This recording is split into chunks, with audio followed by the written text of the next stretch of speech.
इस बार पाकिस्तान भागकर पहुंचा है ओआईसी यानी कि ऑर्गेनाइजेशन ऑफ इस्लामिक कॉरपोरेशन के दरवाजे पर। और उससे भी ज्यादा चौंकाने वाली बात यह है कि बिना समझे कुछ ओआईसी देशों ने भारत को नसीहत देना शुरू कर दिया है कि भारत पानी रोके नहीं, भारत नरमी दिखाए, भारत सिंधु जल संधि का पालन करे। इजराइल मस्जिद के ऊपर मंदिर बनाया, अभी जाके झंडे लहरा रहे हैं।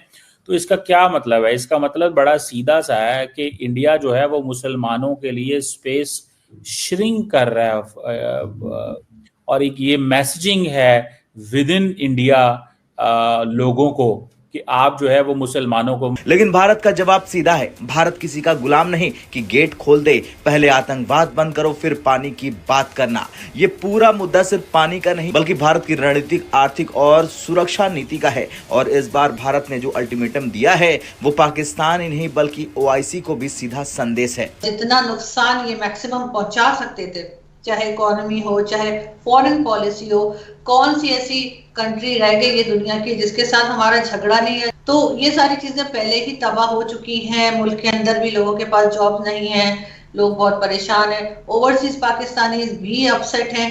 तो काफी हद तक कुछ अभी भी खैर साथ हैं खान साहब के, लेकिन मेजोरिटी ओवरसीज पाकिस्तानी भी नाराज नजर आते हैं। दरअसल सिडनी के Institute for Economics and Peace ने एक बेहद महत्वपूर्ण रिपोर्ट जारी की। इस रिपोर्ट का कहना है कि अगर भारत पाकिस्तान को पानी देना और कम कर दे या अपने हिस्से के पानी का अधिक उपयोग करने लगे तो पाकिस्तान को बड़े पैमाने पर अकाल, फसल बर्बादी और आर्थिक पतन जैसे हालात का सामना करना पड़ेगा। रिपोर्ट कहती है पाकिस्तान की 80% खेती सिंधु बेसिन के पानी पर निर्भर है, यानी पानी कुछ प्रतिशत भी कम हुआ तो पाकिस्तान की जमीन, मिट्टी सब बर्बाद हो जाएगा। वैसे भारत ने संधि के नियमों के अनुसार पहले ही 3 नदियों का रावी, ब्यास और सतलुज पानी अपने उपयोग में लेना शुरू कर दिया था। अब भारत पश्चिमी नदियों की ओर आगे बढ़ा है। भारत ने पानी के फ्लो को। जय हिंद दोस्तों, पाकिस्तान के लिए बिल्कुल भी अच्छी खबर नहीं आ रही भारत की तरफ से।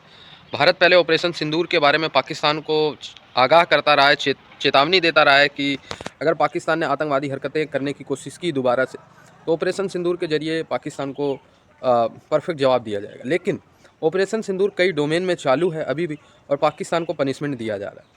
और लगातार भारत, आप देखें ठंडियों का मौसम है फिर भी भारत जो है वो सिंधु जल समझौते को निरस्त कर चुका है और उसके तहत भारत जो है पानी रोकने का जो कार्यक्रम है वो शुरू किया हुआ है। और पाकिस्तान में डे बाय डे जो सिंधु जल जो वाटर बॉडी है उससे जो पानी जाता था पाकिस्तान में वो डे बाय डे कम होता जा रहा है।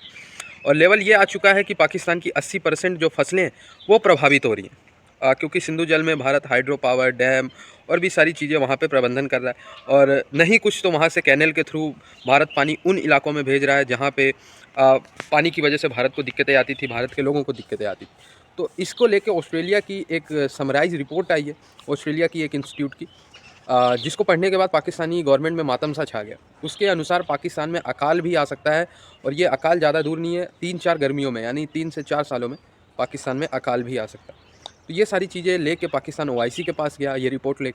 ओआईसी में कुछ देशों ने, ओआईसी में हालांकि 57 देश है, पर 57 में से 8-10 देशों ने इंक्लूडिंग तुर्की, अजरबैजान, इन सब ने कहा कि नहीं, भारत गलत कर रहा है, भारत को पहले जैसा ही जो जल समझौता है उसको फॉलो करना चाहिए। हालांकि भारत कह रहा है हम जल समझौता अभी भी फॉलो कर रहे हैं, जो हमारी वाटर बॉडी थी हमने उस पर ही अभी काम करना शुरू किया।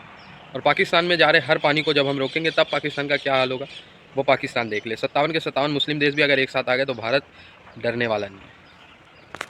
इसी घबराहट में पाकिस्तान भागा ओआईसी के पास और बोला कि भारत हमें प्यासा मार रहा है, भारत पानी रोककर हमें आर्थिक संकट में ढकेल रहा है। और फिर ओआईसी की कुछ देशों ने बिना जांचे समझे पाकिस्तान का दुखड़ा सुनकर भारत को नसीहत देना शुरू कर दिया। भारत के विदेश मंत्रालय ने इतना स्पष्ट और कड़ा बयान दिया कि चर्चा पूरी दुनिया में छिड़ गई। भारत ने कहा कि खून और पानी साथ में नहीं बह सकते। जब तक पाकिस्तान आतंकवादियों को पनाह देता रहेगा भारत कोई नरमी नहीं दिखाएगा। वो मुसलमानों के लिए स्पेस श्रिंक कर रहा है, और एक ये मैसेजिंग है विद इन इंडिया लोगों को कि आप जो है वो मुसलमानों को मजीद दबाओ, क्योंकि हमने मस्जिद के ऊपर मंदिर बनाया है। कैसे देखती हैं मैडम इस एक्ट को जो इंडिया का? ये सर, हमारे यहाँ एक मुहावरा है, पता नहीं आपने सुना है या नहीं, लेकिन कहते हैं ना, वो छन्नी भी बोली जिसमें 100 छेद।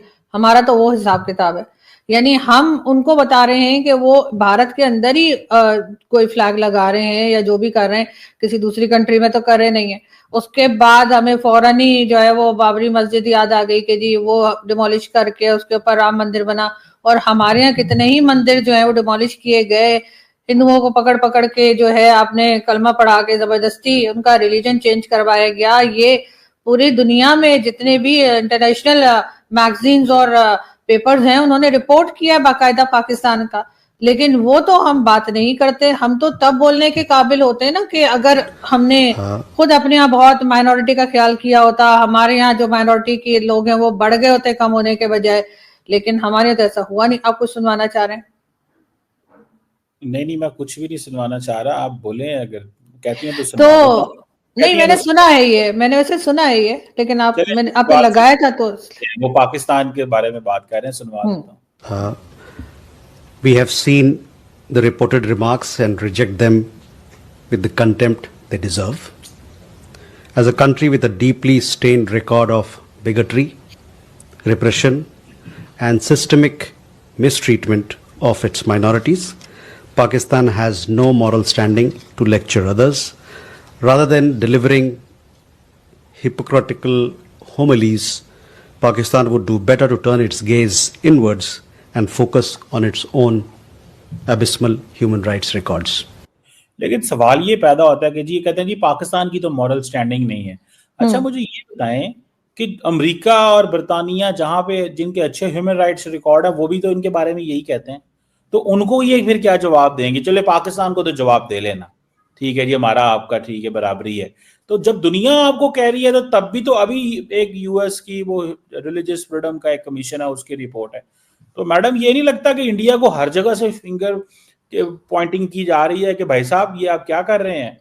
तो क्या कहेंगी मैडम, इंडिया को थोड़ा सोच लेना चाहिए कि अगर आप मोदी साहब मस्जिद थोड़े जाते हैं, मंदिर ही जाते हैं बार बार, तो वहां पे लोगों के लिए आता है कि ये एक हिंदू मेजॉरिटेरियन गवर्नमेंट है, वो एक इंक्लूसिव, क्योंकि वजीर आजम को तो बहुत और तरह सोचना चाहिए। क्या कहेंगी?